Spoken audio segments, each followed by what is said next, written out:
నమస్కార్. నా పేరు Ramesh Kadari, high court advocate, Hyderabad, Telangana. ఈరోజు ఇంజంక్షన్ సూట్ అంటే ఏమిటి? ఇంజంక్షన్ సూట్ ఏ సందర్భంలో వేసుకుంటాం? ఇంజంక్షన్ సూట్ అనేది మనకు రామబాణంలా పనిచేస్తుంది. ఇంజంక్షన్ సూట్ మనం వేసేటప్పుడు అదే రోజు మనకు ఆర్డర్ కావాలనుకుంటే, సేమ్ డే ఆర్డర్ కావాలంటే అవుట్ ఆఫ్ ఆర్డర్ వేసుకొని ఇంజంక్షన్ సూట్ వేసుకుంటే సేమ్ డే రిలీఫ్ రావడం జరుగుతుంది. మనం కోరుకున్నటువంటి రిలీఫ్ రావడం జరుగుతుంది. ఇప్పుడు ఇంజంక్షన్ సూట్ అనేది మోస్ట్లీ ఎప్పుడు వేసుకుంటామంటే, మన ఆస్తి కబ్జాలకు గురి అయినప్పుడు వేరే వాళ్ళు వచ్చి మన ఆస్తిని ఆక్రమించుకుంటున్నారు, లేదా మన హద్దులోకి వేరే వాళ్ళు వచ్చి ఆక్రమించుకున్నారు. అలాంటి సందర్భాలలో వాళ్ళని ఖాళీ చేయించడము, మన పొజిషన్ని రికవరీ చేయించుకోవడము, వాళ్ళు ఒకవేళ సేల్ డీడ్ కానీ చేసుకుంటే దాన్ని నల్ అండ్ వైడ్ చేయడం కోసము ఉపయోగించేటువంటి వెపనే ఇంజంక్షన్ సూట్.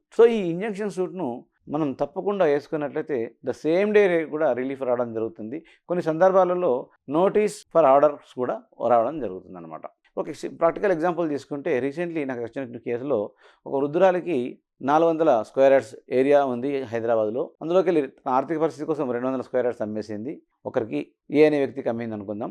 రెండవది బి అనే వ్యక్తికి అందులో నుంచి 100 స్క్వేర్ యార్డ్స్ అమ్మడం జరిగింది. అప్పుడు తన కోసం ఇంకొక 100 స్క్వేర్ యార్డ్స్ ఉంది, తన పిల్లలకు ఉపయోగపడుతుంది అనుకుంటే ఏ అనే వ్యక్తి ఇక్కడ మిగిలినటువంటి 100 స్క్వేర్ యార్డ్స్ను డి అనే వ్యక్తికి అమ్మడం జరిగింది. అంటే అది అమ్మడానికి ఆ యొక్క 100 గజాలని ఎంఆర్ఓ సహకారం తీసుకొని కన్వీనియన్స్ డీడ్ అని తయారు చేయించి, ఆ కన్వీనియన్స్ డీడ్ అది ఎప్పుడు వస్తుంది అంటే, కన్వీనియన్స్ డీడ్ అంటే మనం ఒక ప్రత్యేక టాపిక్ చెప్పుకుంటాం. కన్వీనియన్స్ డీడ్ అంటే అక్కడ ఉన్నటువంటి సందర్భాలలో కన్వీనియన్స్ కోసం ఉపయోగించడం కోసం ఆ యొక్క సేల్ డీడ్ని ఎవరు లేరు, తనే ఓనర్ను అని చెప్పడం కోసం డిక్లరేషన్ కోసం ఎంఆర్ఓ నుంచి కన్వీనియన్స్ డీడ్ తీసుకొని దాని ద్వారా ఇంకొక డి అనే వ్యక్తికి అమ్మడం జరిగింది. అప్పుడు ఎవరైతే ఈ యొక్క వృద్ధురాలు తన పిల్లలు ఈ యొక్క ఆస్తిని తీసుకోవడం కోసం ఏం చేయాలి అంటే ఇంజంక్షన్ సూట్ అనేది వేయడం జరిగింది.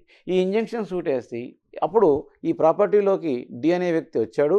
ఆ డి ఏ అనే వ్యక్తి ద్వారా తర్వాత ఎంఆర్ఓను కూడా మనం పార్టీ చేసుకొని తీసుకున్నాడు. దీనికోసం మనకి ఇప్పుడు 3 రిక్వైర్మెంట్స్ ఉన్నాయి. ఒకటి, ఆ ప్రాపర్టీ ఎవరైతే డి అనే వ్యక్తి కవర్ ఇచ్చాడో అతని యొక్క నుంచి రికవరీ చేసుకోవాలి, వాళ్ళని వెకేట్ చేయించాలి. ఆ పొజిషన్ను మనం రికవరీ చేసుకోవాలి.